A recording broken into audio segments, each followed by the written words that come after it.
This was in 2019 when I was 21. I was spending the summer at my parents' house and figured I'd go camping in the woods in their backyard while I had the chance. This was a pretty impulsive trip. I just decided one morning I'd pack my bag and head out for the night. I'd done it a bunch of times before, so this wasn't some special camping trip or anything. I let my parents know where I was headed, then left at 4 p.m. to find a spot for the night. I walked for a good hour before finding an open area that looked nice enough. I got my tent set up, cleared out a space, and lit up a small campfire. It was really cozy, and the sun slowly setting made it even better. Exactly the kind of night I was hoping for. But it really didn't take that long for it to get interrupted. The sun was just about to pass the top of the trees when I heard a voice. A male voice, sort of muttering or talking. I almost felt like it was echoing a bit though, because it was hard to pinpoint exactly where the voice was coming from. It was also dark enough where the shadows from all the trees made it really hard to see much of anything. I probably should have mentioned these woods behind my parents' place were pretty vast and unexplored, as in there were no trails around here. So running into someone would have to be very coincidental. I thought they'd likely just pass by and that would be the end of it, but I continued hearing the voice for probably 5 minutes, which was long enough that it seemed they weren't just walking and were maybe staying near me on purpose. Eventually, I called out, just yelling hello to see if they'd respond. But before I even finished speaking the word, the voice cut out. The forest was now silent. I felt really uncomfortable and ended up calling out again. No voice or response. Now I was a little more on the creeped out side.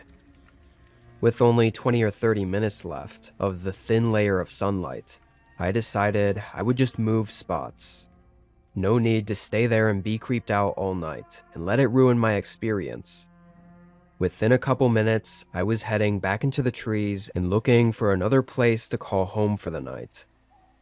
I didn't have as much luck though. 15 minutes in, with the fading sunlight rushing me, I decided to just settle where I was. Basically just among all the trees. It was a good thing I did though, because by the time I finished setting up camp, there was no light left. The sun was fully down, and the woods were dead silent. I found it calming though, knowing I'd be able to hear if that guy came back around, for whatever reason. I built up another small campfire. I enjoyed the warmth for a while, before grabbing my snack bag and taking out some stuff to make s'mores. I got a small stick and stabbed a marshmallow on the top and held it over the fire. I don't know what it was about it, but roasting a marshmallow over a campfire is just one of my favorite things to do. It helped get my mind off of things.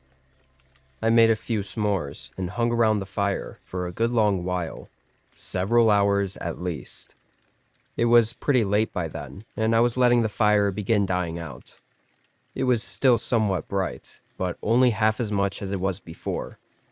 But then I heard the crunch of leaves behind me. I thought it sounded like somewhere to the back left of my campsite. It was completely dark though, and once I was looking over there, whatever it was had stopped moving. Again, I called out. Honestly, I wasn't expecting much, considering how last time went. But a few moments later, a man stepped out of the woods and into the light. Though it startled me, because he came from a different area than what I was looking at. "Didn't mean to scare ya," he said with a smile as he casually walked up to the fire and sat next to it. He held his hands out to warm them by the fire. He acted as if he were supposed to be there, or like he knew me or something. Can I help you? I think you're at the wrong campsite," I said. "No." I didn't know which part he was saying no to, but either way, it was an unsettling response to not add anything to. I sort of had to think for a few seconds about what to do or say. So there was a very strange, tense little bit as we both sat by the fire, not speaking.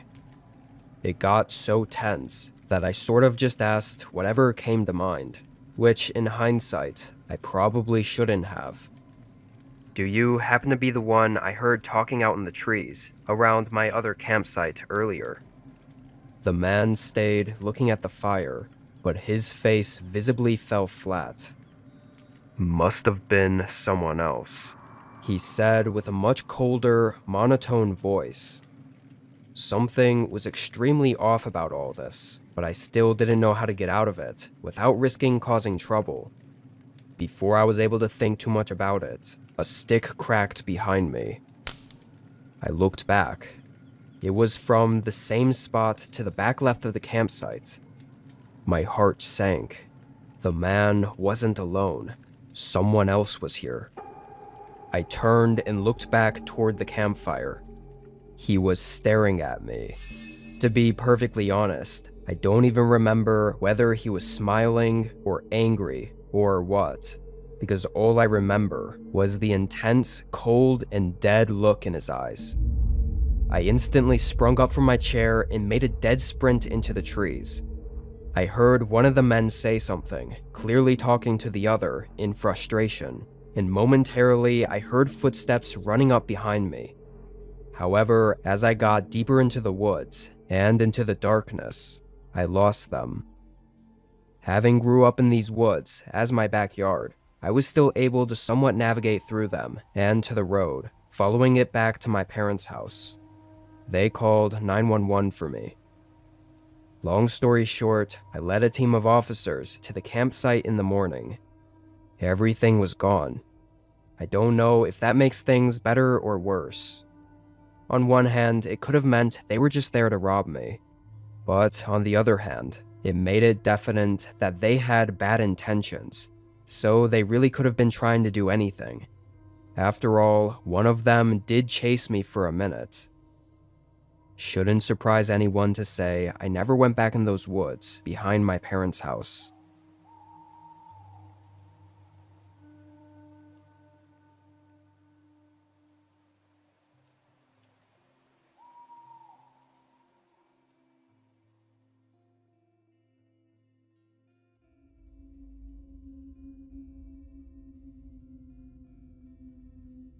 It was the middle of summer, and being an avid backpacker and camper, I'd heard from one of my buddies about old fire lookouts that you could rent. Apparently, they were retired lookout stations, usually in the middle of nowhere, miles and miles into the forest. The one I chose was pretty much the most isolated one I could find. It was easier to rent, having available slots basically through the whole summer, and I liked hiking anyway. There was only a single picture I could find of it though, and it was super old and blurry. So really, I had no clue what to expect of the lookout tower. I knew it was built in the 1950s, so it'd be old. But as far as how much restoration was done to it, I was going in blind. I brought my usual backpacking gear and started the hike at 9 a.m. There wasn't much out there as far as views go, not for the first few hours. It was just very dense, harsh forest terrain. The trail wasn't even much of a trail anymore, just a very rough path. After 5 hours though, I finally got a glimpse of the lookout tower. It was far in the distance still, sitting atop a mountain. It looked very small and wasn't one that was high up on stilts. It looked more like a cabin than anything, maybe raised up 10 to 15 feet. There was another hour of trekking before I actually got there. The hike was definitely worth it just for the view alone. Felt like I could see the whole world from there. The fire lookout was in rough shape, however. Very noticeably old, with some patchwork here and there done to certain parts. It had a wraparound staircase of 20 or so steps leading up to the walkway that went around the whole lookout, and the inside was entirely empty. It wasn't glamorous, but honestly, it could have been worse. And to have this view, I'd take it any day. With a few hours of sunlight left, I tossed my bag down, made some food, and relaxed on the outer ledge. It was real quiet up there, just the sound of birds and wind. I was pretty beat from the hike up, so after the sun fell past the horizon, I threw my sleeping stuff on the wooden floorboards and laid down. It was only around 8, so even though I was exhausted, I couldn't quite fall asleep as fast as I wanted. I think 30 to 40 minutes went by. Then I thought I heard something outside the lookout tower. Before I could even get up and look, there were clear footsteps coming up the stairs. I hurried out of my sleeping bag and up to the door, which notably had no locks on it. A few seconds later, a man came around the corner.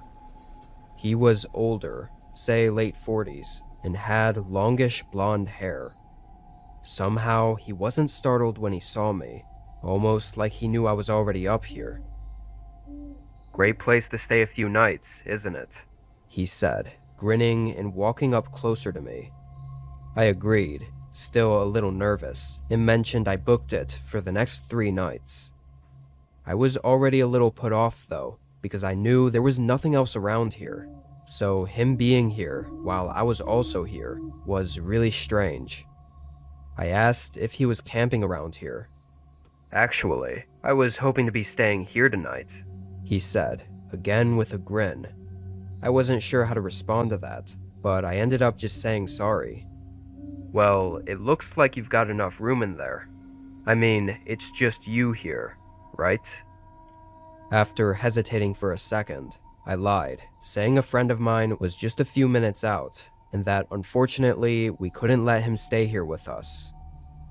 He looked at me, grin fading from his face, and didn't say anything for a moment, then nodded and started to leave.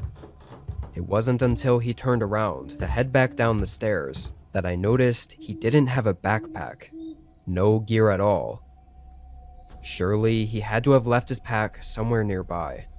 Couldn't see why anyone would be this far isolated without any camping gear, even if they were planning on using the fire lookout as a shelter. I got some uneasy feelings about that man, so I stayed up a bit longer and just stared at the forest below the lookouts. I did end up getting really sleepy though, and got back in my sleeping bag and passed out. I woke up in the morning, feeling better and spending the first hour making coffee and enjoying the view. When I headed down from the lookout though, there was a note attached to the wooden railing at the bottom. It was just a piece of paper with the word "sorry" written on it, with a smiley face next to it. I assumed it had to be from the guy, but if he put this here, then he must have come back sometime in the middle of the night while I was sleeping. I immediately felt really unsettled just thinking about it. The fact he even left a note was just weird. Despite the strange occurrence, I decided to go for a walk. Maybe it was to also scan the area for any signs of the man still being around, because clearly he didn't leave when he should have. I wandered around the forest, down the hill from the fire lookout. There wasn't much to see though. It was all the same dense forest that I'd hiked up through the previous day, and I didn't notice any campsites or things left behind. I went back to the lookout and enjoyed the peace and quiet for the rest of the day. I stayed up much later than I did the night before. I had this small battery-powered lantern that I hung up on the wall so I could see a little better, and I just sort of existed. I thought about whatever and stared out at the darkness beyond the lookout, only slightly being able to make out the outline of the mountains. I want to say I didn't start getting ready for bed until nearly midnight. Could have even been 1 a.m. I set up my stuff, then grabbed my lantern and headed down the steps to the forest to take a leak real quick before bed. I walked up just to the edge of the tree line, but as I got there, I saw something move in front of me. Just a glimpse of something shift out of the dim light from my lantern. I froze for a second, then held it up further forward, although it didn't help much. "Someone there." The silence that followed my voice made things even more eerie. I basically ran back to the lookout. It didn't feel much safer in there, though. Windows covered every inch of the walls, and like I mentioned before, the door didn't even have a lock on it.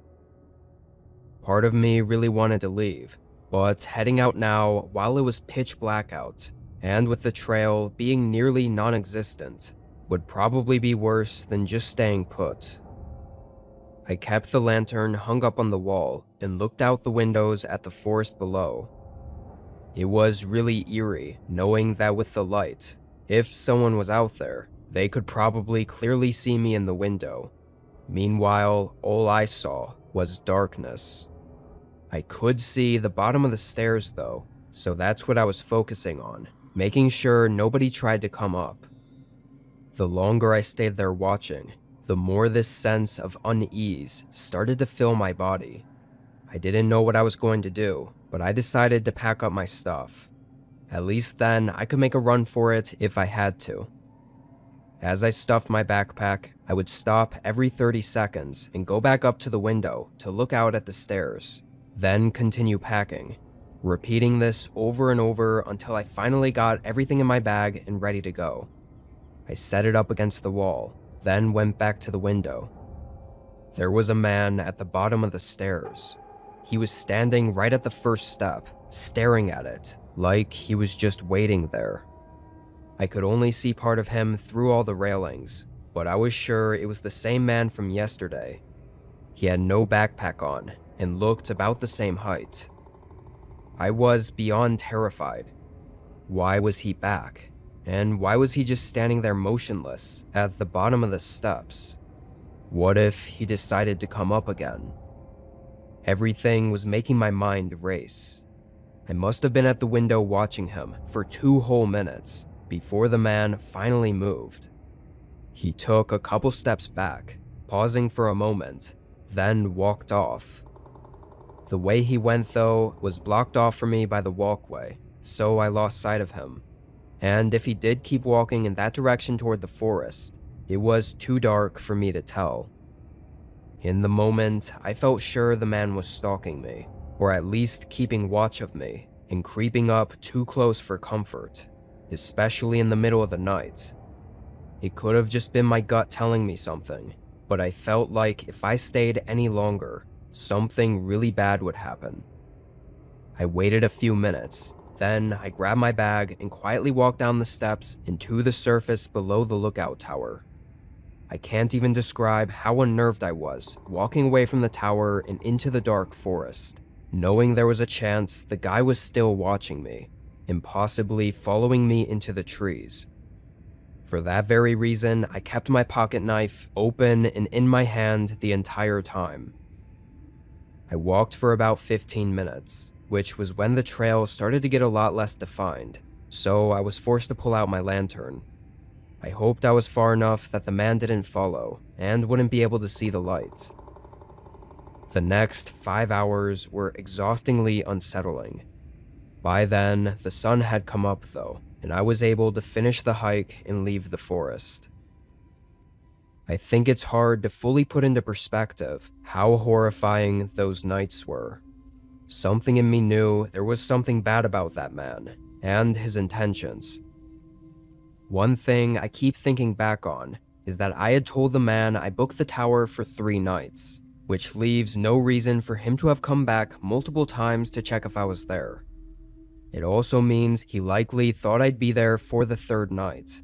So had I not left early and actually stayed for the 3rd night, things might have taken a much more disturbing turn.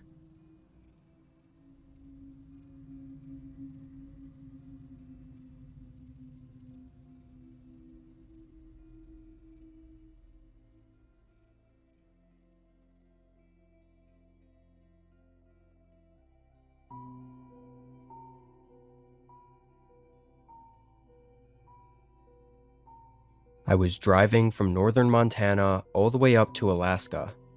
I'd converted my SUV into a camping rig and was spending 2 months traveling and camping out of it, and the main goal of those 2 months was to drive the Alaska Highway. This road was famous for a reason though. It went through the western portion of Canada and was very desolate and rough. I knew that beforehand, so I came in as prepared as possible for the journey. Of everything to be nervous about, though, the one thing that had me feeling a bit more vulnerable was that because I had to drive through Canada, I couldn't bring any firearm with me. Usually, I always carried a piece tucked under my seat just as a means to protect myself in an emergency. But for this trip, I couldn't. Anyway, the first day went well. I got in a good 8 hours of driving. Most of this section of the road was a little less desolate than the next portion. This next part only had a gas station every couple hundred miles, so I had to stop and fill up every single time and be very careful about how I drove. By sundown, I was just about ready to pass out. I pulled off on the next campsite I saw. Out on the road, there were rest stops every once in a while, but there were also a ton of trails that just had empty, wooded camping lots. Those were the ones I always preferred. Since it was already late, though, I didn't see much of the lot I pulled into. It just looked like forest all around me, and nobody else was there. So I put up my window shades, hopped in the back seat, and slept until morning. Everything seemed fine. I got good sleep and didn't wake up at all during the night. Before hitting the road again, though, I wanted to stretch my legs and get a walk in. Right when I stepped outside, I noticed a trail, so I decided to follow it. It wasn't very long, though. I think I walked maybe 5 minutes before getting to another campsite, but something didn't feel right about it. It was scrappy and rugged. Clearly someone had been there recently, and it sort of looked like they left in a hurry. Half of their stuff was missing, and the other half was torn up and thrown across the site. After only being there for 30 seconds, I turned around and headed back. I didn't know if someone was still around, but I trusted my gut and walked back to my car. When I got back, though, there was now a truck parked right up next to my car. It was an all-black pickup truck with tinted windows. Nobody was outside of it, so I assumed they were inside watching me as I got up to my car and got in. With the strange campsite and the sudden truck parked near me out in the middle of such an isolated road in the forest, I just left right away. I didn't even have to think about whether or not something was actually wrong, because getting out of there quickly was the obvious answer. I drove for 3 to 4 hours straight after leaving that campsite until I got to the next gas station. I pulled in. This gas station looked very old and only had one double-sided pump. Nobody else was there. I got out and started the pump. I have to say, the views were incredible out there, with mountains in every direction, so I didn't mind waiting a while for the slow gas pump to fill the car. However, after a few minutes, I saw a truck coming down the road. As it got closer, I was almost sure it was the same black truck I'd seen at the campsite. My stomach tightened when they pulled into the gas station and right up to the other side of the pump. Of course, it made sense they'd be getting gas, as you kinda had to at every stop on this road, but it still felt a little strange. Why would they have pulled into the campsite and only stayed there for a few minutes, just to leave right after I did? Thankfully, I was done in 30 seconds, getting back in and driving off. I think part of what made it all feel so off was that I never saw the guy. He never got out of the truck or showed himself, so it just made it all feel a little more unusual. Regardless, I felt good knowing now that my tank was full. I'd be driving non-stop for a while, likely putting a ton of distance between us and getting to just enjoy the scenery. Also, I'd hopefully be ahead enough to find a campsite during the day, so I wouldn't be parking anywhere blind like I did the previous night. I drove a long while, pretty much until I noticed the sun start coming down. Then I found a decent spot to pull off. It felt a little more hidden. The trail sort of nestled away in the brush, and there weren't any signs of anyone having been here recently, so it definitely wasn't a popular place to camp. I felt a lot more safe here than I did before. I really wanted to set up my tent and have a nice outdoor campsite, as it was way more spacious than sleeping all cramped up in the back of my car. But something in me told me not to, just in case. So I just made food outside and enjoyed the nature until sundown, then got back in my car. The next day was hopefully going to be shorter than the last two, and knowing that, I decided to stay up and watch some videos on my phone that I had downloaded. I was there, awake for probably 4 hours. I felt very comfortable there, and was actually really excited to be getting into Alaska tomorrow morning. But then, around 11 p.m., I heard something outside my car. Even from just a second of listening, I was 100% sure it was a person walking. The dry sticks and leaves made it very loud and distinct. I quickly put my phone down and sat up to look out the window, but I was beat to it. A man's face was pressed up against the side window, staring in at me. I could barely see him, but there was no mistaking that that was what I was seeing. I jolted back, losing my breath from the instant fear. They also moved back, disappearing into the void of darkness just past the window. I immediately jumped up to the front seat, seeing the second guy that I'd heard walking, running up to the car. He smashed open the back window just as I got to the front. My adrenaline flowing made it hard to do the simple task of getting my keys out and starting the car. That, on top of also looking back at what the men were doing. One of them was running up to my driver window, while the other was sticking their arm through the broken window to try opening the door from the inside. In the panic, I somehow managed to get the keys into the ignition and turn it on right as he opened the back door. I floored the car. As I pulled out, I passed by that same black truck parked off the path, sort of hidden in the bushes. They had followed me all this way. I drove a mile or so, then pulled off to close the back door that was still hanging open, and to call the police with what little cell service I had. Obviously, out in the middle of nowhere, it took forever, and the men were probably long gone. I never got their license plates, and it was too dark to get any facial features, so it was a lost cause. Despite the horrible experience, I still ended up making it to Alaska, and enjoying the rest of my trip after repairing the window. What both of the men were intending to do, breaking into a car in the middle of the woods at night, knowing I was inside, is left to speculation. I prefer to not even think about it.